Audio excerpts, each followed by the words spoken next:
Okay, so moving into some more wildlife questions. I see on your Instagram that you've assisted in some horn trimming of rhinos in Africa. Can you talk about what that experience was like?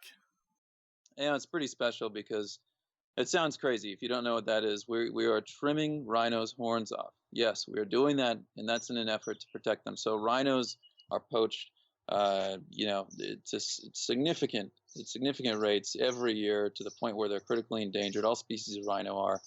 And we trim their horns because we're trying to get the horn off before the poacher can.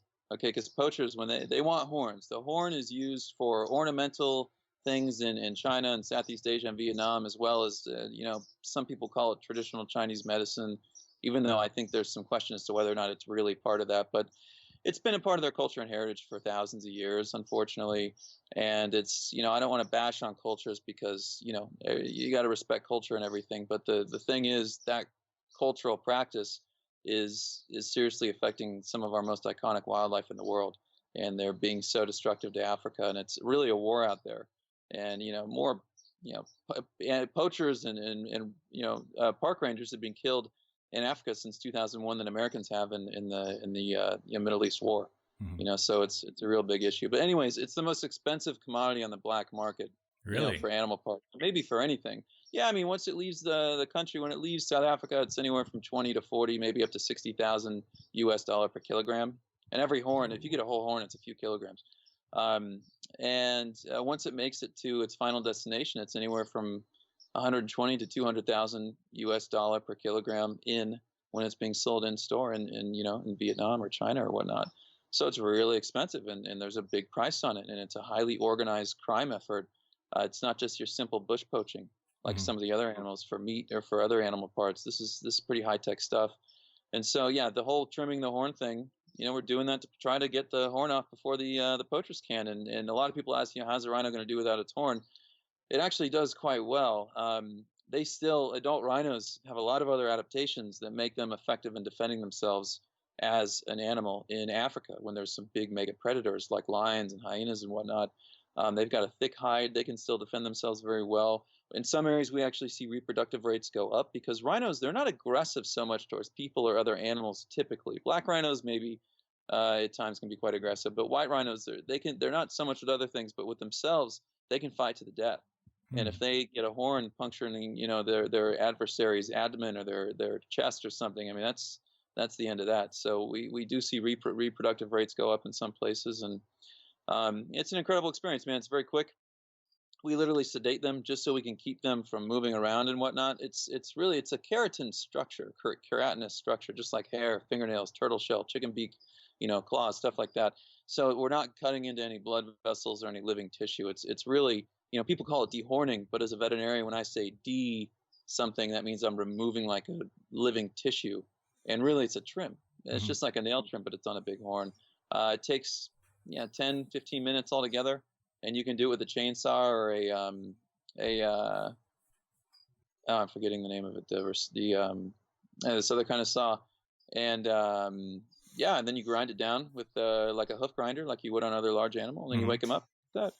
Yeah, so can you talk about what that process actually looks like from a vet point of view, from start to finish? So how do you find the rhino? What happens once you find it?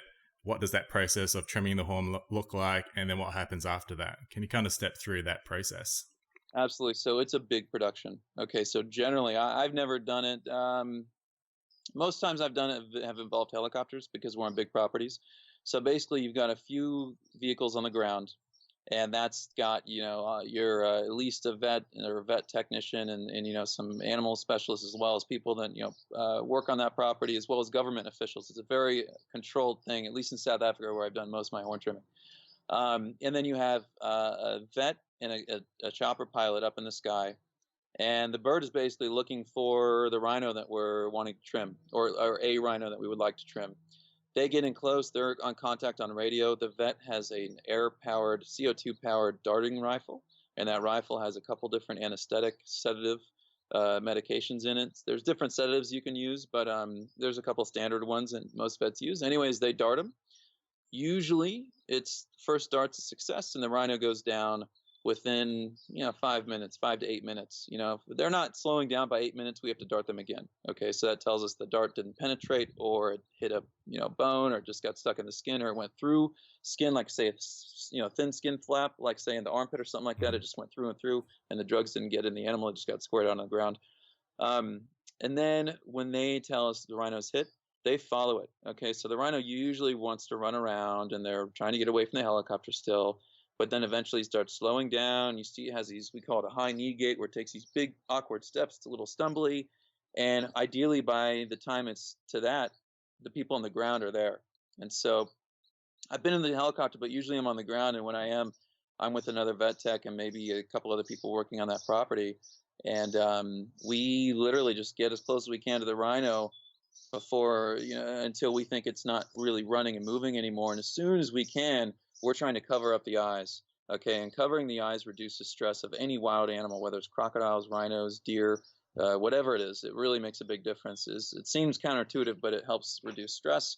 Once we get the eyes covered, we help try to assist them, and this takes several people. We have, anywhere from 4 to 6 or 7 people on each side of the rhino, trying to make sure it's not going to fall into a big acacia brush, or down on a rock or on a hill or something like that. We're just trying to guide it to a safe place, because these animals weigh anywhere from 2.5, 3,000 up to 5,000-6,000 pounds. They're huge. And then once we get it down, we plug the ears, and we basically get straight to work, and we start trimming. And we're using one of our saws, usually gas or electric powered, and we're sawing off the bulk of the horn. And then we're taking like an orbital kind of grinder. Usually it's like a tungsten grinder, which is great for trimming hoofstock, hooves and things like that. And we're just grinding around the base and trying to shape it. And really, honestly, we're just trying to take off as much viable horn as we can before we get into living tissue. And you actually go down to the point where you can see the pink living tissue underneath. We call it like the quick. Like if you imagine on a dog's fingernail, if you overclip a dog's fingernail, it bleeds a little bit. Same kind of thing. We're trying to avoid that living tissue bed. And then once we get it all trimmed up, we basically, we give some medications along the way. We give an antibiotic, anti-inflammatory, anti-parasitic medication, and sometimes another pain medication. And then we wake them up with a reversal.